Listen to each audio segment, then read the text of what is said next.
learner, sekarang kita jalan-jalan yuk ke situ Cisanti. So, buat pengetahuan, kalian wajib tonton sampai terakhir guys. Situ Cisanti ini adalah sebuah danau yang merupakan hulu dan titik 0 km Sungai Citarum. Danau yang terletak di tengah hutan eukaliptus, sungai terbesar dan terlebar di Jawa Barat yang memiliki panjang sekitar 269 km dan membelah 12 kabupaten dan kota hingga bermuara di Bekasi. Situ Cisanti menampung air dari 7 mata air utama Sungai Citarum, yakni mata air Citarum, Cikahuripan, Cikoleberes, Cihaniwung, Cisadane, Cikawudukan, dan Cisanti. Dengan debit mata air mencapai 200-400 liter per detik. Situ Cisanti terletak di Desa Tarumajaya, Kecamatan Kertasari, Kabupaten Bandung dengan luas kurang lebih 5 hektar dan berada di lahan seluas kurang lebih 10 hektar di kawasan perhutani kaki Gunung Wayang dengan ketinggian 1.500 sampai 3.000 mdpl. Situ Cisanti sendiri memiliki kedalaman 3-4 meter dengan kedalaman air rata-rata sekitar 2,5 meter. Wah, dalam juga ya. Sedalam cintaku padamu. Iya. Tak hanya perannya yang sangat penting bagi sumber kehidupan warga Jawa Barat, Situ Cisanti merupakan salah satu dari saksi sejarah dari masa kerajaan hingga zaman kolonialisme dulu. Situ Cisanti ini merupakan sebuah petilasan atau tempat persinggahan dari Dipati Ukur yang merupakan seorang wedana para Bupati Priangan pada abad ke-17. Awalnya, Danau Cisanti menjadi titik nol atau hulu dari sungai terbesar di Jawa Barat yang sangat terkenal dengan polusi karena sungai tersebut sangatlah kotor. Setelah mendapatkan pembenahan, ternyata destinasi wisata di Bandung ini memberikan kesan tempat wisata alam yang sangatlah bersih. Awal mulanya yaitu pada tahun 2018, pemerintah mulai merencanakan program Sungai Citarum Bersih dengan tambahan revitalisasi. Tugu 0 km Cisanti menjadi salah satu spot wisata di Situ Cisanti yang memberikan spot pemandangan alam. Tugu 0 km Cisanti dibuat tulisan dengan background pemandangan yang sangat rindang dengan kehijauannya. Selain dapat mengambil spot foto terbaik, maka kita juga bisa menikmati pemandangan di sekitar Tugu dengan spot yang sangat instagramable. Jarak antara Tugu dengan Danau Cisanti tidak terlalu jauh, sehingga kita bisa mengikuti jalanan setapak sambil menikmati pemandangan yang ada. Wih, mantep banget! Untuk mengambil spot tulisan Tugu 0 km Citarum, maka sebaiknya gunakan mode landscape ya, agar pemandangan yang ada di sekitar bisa tertangkap kamera. Sebagai tempat paling unik, Tugu 0 km menjadi spot identik dan populer bagi para wisatawan yang mengunjungi tempat tersebut. Nah, untuk diketahui ya Sobat Learner, siapa sih yang gak tahu Sungai Citarum? Sungai yang dulunya kotor, sekarang mulai membaik berkat program Citarum Harum. Nah, Situ Cisanti ini sebagai hulu sungai atau disebut sumber mata airnya guys. Untuk menuju Situ Cisanti, terdapat 2 rute perjalanan yang dapat ditempuh oleh roda 2 maupun roda 4. Rute pertama, via Pangalengan. Rute kedua, via Ciparai. Untuk kali ini, kita melakukan perjalanan melalui rute kedua. Ini rute yang kami gunakan, karena menurut informasi, rute ini adalah paling cepat dan jalannya pun lebih bagus, berupa aspal dan jalan beton. Oke guys, perjalanan kita tempuh sekitar kurang lebih 3 jam dari kantor kami, dari Jatiluhur, Purwakarta. Dari Purwakarta, kita langsung cus ke tol Purbalenyi dan keluar pintu tol Buah Batu. Di sini sudah terasa suasana Bandungnya guys. Diteruskan ke Jalan Buah Batu, melewati Jembatan Biru atau Jembatan Lama atau Jembatan Baru yang merupakan area Oxbow Bojong Soang. Wait guys, kita berhenti dulu di area Oxbow Bojong Soang ya. Sembari rebahan sejenak, kita akan membahas sedikit tentang Oxbow yang fenomenal ini. Oxbow dengan bentuk Oxbow atau Sungai Mati jadi bagian yang tidak terpisahkan dari Sungai Citarum yang bermuara di Laut Jawa. Oxbow Bojong Soang yang dulunya kotor dan menjadi tempat pembuangan sampah warga, sekarang berubah menjadi bersih sejak dicanangkan program Citarum Harum dan program revitalisasi Sungai Mati oleh pemerintah. Oxbow Bojong Soang ini berada di Kecamatan Bojong Soang, Kabupaten Bandung. Jasa Tirta II selaku operator bendungan Insinyur Haji Juanda atau kerap disebut Bendungan Jatiluhur sudah menandatangani kesepakatan dengan Balai Besar Wilayah Sungai Citarum atau BBWS. Isi kesepakatan itu, satu di antaranya soal mengembalikan kondisi yang sebelumnya berisi sedimen dan sampah. Dikembalikan kembali fungsi, Oxbow menjadi badan air dengan melakukan pengerukan dan pembersihan sampah. Hahaha, penjelasannya panjang banget ya. Hehehe. Sungai Mati bermanfaat untuk lingkungan guys, yaitu sebagai daya tampung air untuk mencegah banjir. Sungai Mati bisa menampung air hingga bisa mengurangi debit air di badan sungai saat debit air sedang tinggi.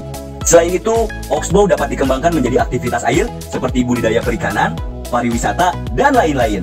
Keren kan Oxbow Bojong Soang ini? Oke, kita lanjutkan perjalanan kita. Dari Oxbow Bojong Soang, kita ikuti terus jalan terusan Bojong Soang sampai ke Jalan Laswi Ciparai. Di posisi kanan akan terlihat Masjid Agung Ciparai atau Terminal Ciparai. Kemudian belok kanan untuk menuju ke Jalan Lembur Awi Ciparai. Kita ikuti terus jalan ini dan akan masuk ke Jalan Raya Pacet. Nah, di Jalan Raya Pacet ini kita melewati beberapa perkebunan dan menaiki bukit guys. Di perjalanan kami disuguhi pemandangan yang menarik, dimulai dari bukit-bukit yang indah serta perkebunan warga yang sangat tertata. Tak luput juga terdapat perkebunan teh yang sangat luas. Keren banget pemandangannya. Sungguh pengalaman yang menyenangkan. Kita ikuti terus Jalan Raya Pacet ini hingga menemukan Desa Tarumajaya, Kecamatan Kertasari, yang menandakan sudah mendekati lokasi yang dituju. Akhirnya sampai di lokasi situ Cisanti berada di sebelah kanan jalan. Untuk harga tiket masuk cukup membayar Rp10.000 per orang, ditambah Rp3.000 per kendaraan bermotor. Bagi masyarakat Jawa Barat, Sungai Citarum ibarat urat nadi dalam diri manusia. Tanpanya, tak ada nyawa, tak bisa hidup. Sama kayak kamu buat aku. Iya. Saluran air yang mengalir sepanjang 300 km ini dimanfaatkan untuk kebutuhan masyarakat. Sungai yang mengalir hingga ke ujung Kabupaten Karawang, Bekasi, hingga Jakarta ini pun memiliki 7 mata air yang hingga kini terus dijaga. Tidak banyak orang tahu keberadaan sumber mata air ini. Oleh karena itu, melalui video ini kita akan bahas satu persatu 7 mata air situ Cisanti. Dahulu, situ Cisanti hanya berupa rawa-rawa dari 7 mata air yang ada dalam kawasan tersebut. Ketujuh sumber mata air itu akhirnya mulai dipugar dan dibendung menjadi satu pertemuan. Di antaranya mata air Citarum, Cikahuripan, Cikoleberes, Cihaniwung, Cisadane, Cikawudukan, dan Cisanti. Pertama, mata air Citarum dan kedua Cikahuripan. Letaknya berada di bagian belakang. Jika berjalan kaki dari pintu masuk sekitar 2 km ke bibir hutan, mata air Cikahuripan dan Citarum berada di bawah rimbunnya pohon beringin besar, dan sumber air tersebut keluar dari akar pohon beringin tersebut. Luasnya sekitar 10 meter dengan kedalaman bervariatif dari 10 cm sampai 200 cm. Sumber air di mata air Cikahuripan dan Citarum masih alami karena keluar langsung dari akar pohon. Selain itu, sumber air di mata air tersebut tidak pernah berkurang sekalipun di bulan kemarau. Mata air ini sangat jernih dan bening, hingga kita pun bisa melihat langsung apa saja yang berada di dasar kolam mata air tersebut. Bukan hanya itu, di area sumber mata air Cikahuripan juga terdapat petilasan Prabu Siliwangi. Menurut sejarah, sumber mata air ini merupakan tempat mandinya Sang Raja Besar Tanah Sunda. Di dasar mata air ini juga terdapat batu bekas Sang Raja. Bahkan jejak telapak dan jemari kakinya masih bisa didapati hingga saat ini. Tak jarang penduduk melakukan ritual ziarah atau napak tilas jejak Prabu Siliwangi. Masyarakat memanjatkan doa kepada Tuhan untuk para leluhur yang telah meninggal. Mengikuti jejak Prabu Siliwangi bersuci dengan mata air Sungai Citarum dengan tata cara khusus dan bukan mengharapkan hal yang bertentangan dengan kepercayaan kepada Tuhan. Oleh karena itu, di sini dibangun suatu rumah kecil sebagai tempat memanjatkan doa. Oh iya sobat learners, sumber mata air ini bisa diminum langsung loh. Rasanya segar. Tak lupa sebelum minum membaca bismillah ya, sebagai rasa syukur kita kepada Yang Maha Kuasa yang telah menciptakan mata air ini. Yang ketiga, mata air Cikoleberes. Letaknya tidak jauh dengan mata air Citarum, sekitar 200 meter berjalan ke bibir sungai. Berbeda dengan sumber mata air sebelumnya, mata air Cikoleberes terletak di kaki Gunung Wayang. Kemudian dialirkan ke Situ Cisanti melewati bangunan irigasi kecil, sehingga dari sumber mata air tidak akan kemana-mana. Meskipun begitu, air yang mengalir ini sangat jernih loh. Dengan debit yang tidak terlalu besar, air ini terus mengalir untuk mengisi tampungan di Situ Cisanti. Oke, kita lanjut lagi. Yang keempat, mata air Cihaniwung. Mata air ini keluar di pinggiran Situ Cisanti. Namun, mata air ini tampak terlihat. Air yang memancar seperti buih-buih air yang keluar dari dasar air. Kelihatan nggak? Kelihatan dong ya. Hehehe. Oke Sobat Learner, kita lanjut jalan lagi. Nah, ketemu dong dengan mata air kelima, yaitu mata air Cisadane. Mata air Cisadane terletak kurang lebih 200 meter dari Tugu kilometer 0 Situ Cisanti. Jadi, kita harus melewati Tugu kilometer 0 dulu.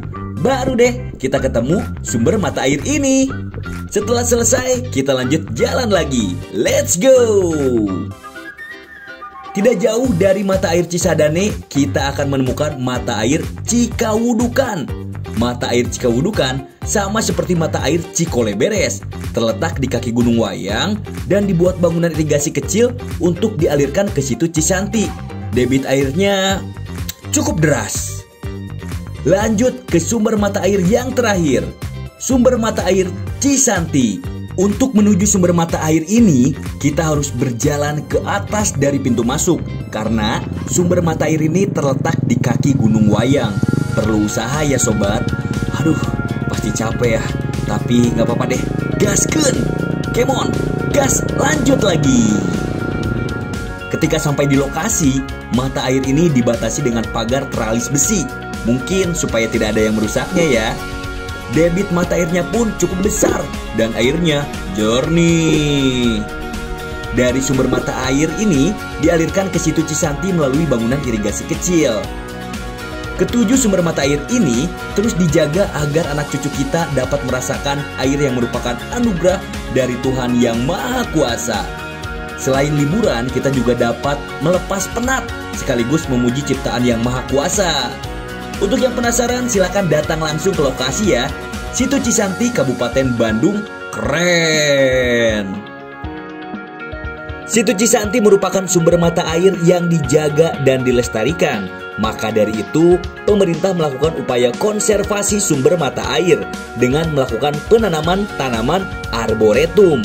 Istilah arboretum berawal dari gagasan Menteri Kehutanan Republik Indonesia Profesor Dr. Hasrul Harahap dengan pengertian bahwa arboretum mempunyai arti mengkoleksi atau menumbuh kembangkan jenis-jenis tanaman ataupun pohon yang dianggap sudah langka.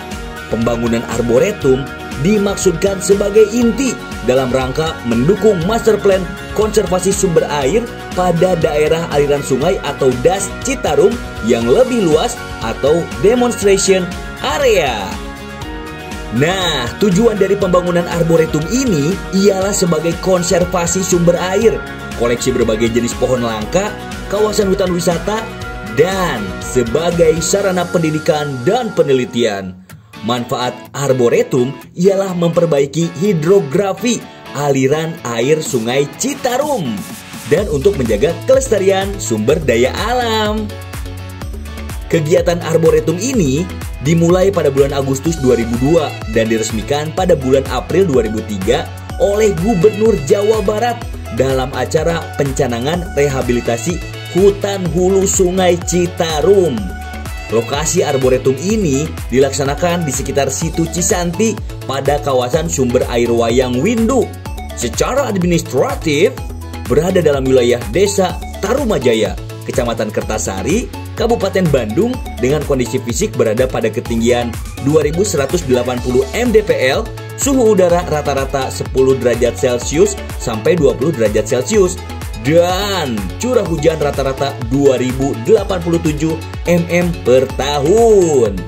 Kawasan tersebut merupakan lahan PT Perhutani Persero dengan luas sekitar 40 hektar dengan jumlah pohon 4.000 batang, kurang lebih 5 jenis tanaman langka ada di sana. Lanjut, Pebrakarsa kegiatan Arboretum dilaksanakan sebagai kegiatan berbagai pihak, antara lain Pemerintah Provinsi Jawa Barat, PT Perhutani Persero, Pemerintah Kabupaten Bandung, Perum Jasa Tirta II, Masyarakat Cinta Citarum atau MCC, dan Dewan Pemerhati Kelestarian Tatar Sunda.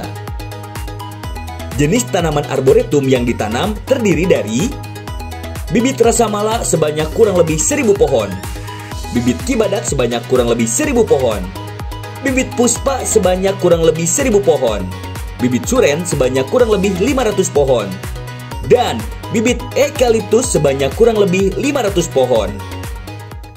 Situ Cisanti direncanakan pemerintah untuk menjadi tahura atau taman hutan raya.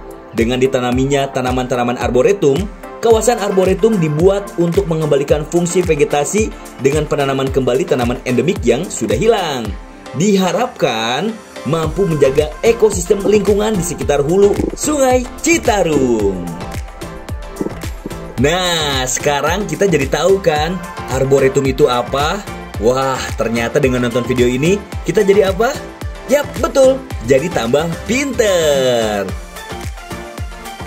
Yang akan kita bahas kali ini adalah kopi tarum yang terdapat di area Situ Cisanti, Sobat Learner. Kalau kita ngomongin soal kopi, kopi sendiri bukan hal asing lagi di telinga orang Indonesia. Kopi merupakan minuman favorit orang Indonesia bahkan luar negeri. Kopi adalah minuman hasil seduhan biji kopi yang telah disangrai dan dihaluskan menjadi bubuk. Warna biji kopi sendiri adalah putih dan sebagian besar berupa endosperma. Setiap buah umumnya memiliki 2 biji. Buah yang hanya mengandung 1 biji disebut piberry dan dipercaya memiliki rasa yang lebih baik.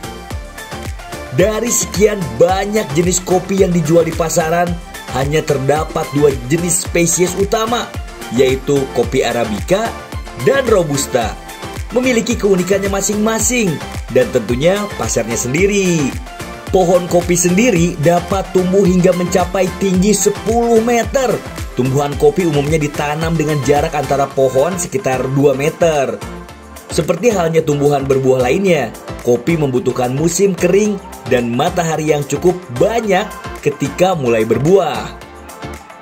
Nah, kopi tarum sendiri berasal dari pohon kopi yang ditanam di area Situ Cisanti di bawah kaki Gunung Wayang.